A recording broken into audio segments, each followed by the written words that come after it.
തൊഴിലുറപ്പ് തൊഴിലാളികൾ കാവശ്ശേരി പഞ്ചായത്ത് ഓഫീസിലേക്ക് മാർച്ച് നടത്തി.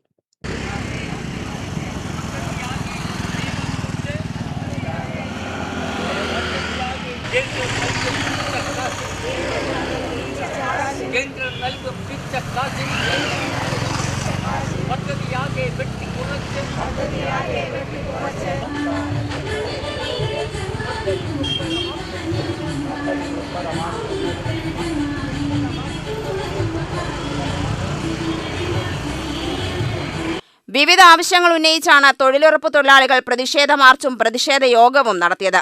പ്രകടനത്തിന് ശേഷം പഞ്ചായത്ത് ഓഫീസിന് പരിസരത്ത് നടത്തിയ പ്രതിഷേധ പൊതുയോഗം യൂണിയൻ ഏരിയ പ്രസിഡന്റ് രമ ഉദ്ഘാടനം ചെയ്തു.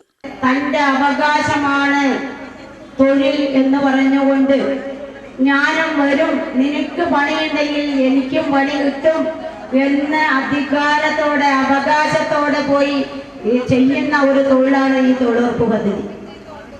ആ പദ്ധതി ഇന്ത്യ രാജ്യത്ത് നടപ്പിലാക്കിയ സാഹചര്യം പല സമരത്തിലും പറഞ്ഞിട്ടുള്ളതാണ്. LDFന്റെ 64ഓളം വരുന്ന MP-മാരുടെ പിന്തുണയോടുകൂടി കോൺഗ്രസിന് ഒറ്റയ്ക്ക് ഭരിക്കാൻ പറ്റാത്ത സാഹചര്യം വന്നപ്പോ നമ്മൾ പിന്തുണ പ്രഖ്യാപിക്കുകയും ഒന്നാം UPയുടെ ഗവൺമെന്റ് മൻമോഹൻ സിംഗിന് നിർബന്ധമായും ഈ പദ്ധതി നടപ്പിലാക്കാൻ നമ്മൾ സമ്മർദ്ദം ചെലുത്തിയതിന്റെ ഭാഗമായിട്ടാണ് ഈ പദ്ധതി വന്നത്. ആദ്യം 200 ജില്ലയ്ക്കകത്തായിരുന്നു ഇന്ത്യ രാജ്യത്ത് ഈ പദ്ധതി നടപ്പിലാക്കിയത് എങ്കിൽ തുടർന്നുള്ള വർഷങ്ങളിൽ ഇന്ത്യ രാജ്യത്തെ മുഴുവൻ സംസ്ഥാനങ്ങളിലേക്കും ഈ പദ്ധതി വ്യാപിച്ചു. 100 ദിവസം തൊഴിൽ 125 രൂപ കൂലി എന്നതായിരുന്നു.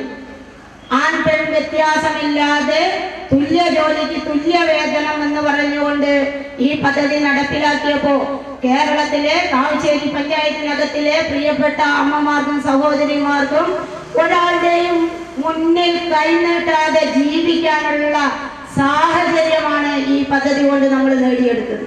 പഞ്ചായത്ത് പ്രസിഡന്റ് ഗിരിജാരാജൻ അധ്യക്ഷയായി. സെക്രട്ടറി അശോകൻ, ഏരിയ കമ്മിറ്റി അംഗം Sreeja, panchayat vice president Rajaneesh, CITU panchayat secretary Raveendran എന്നിവർ പ്രസംഗിച്ചു. UTV news, Palakkad.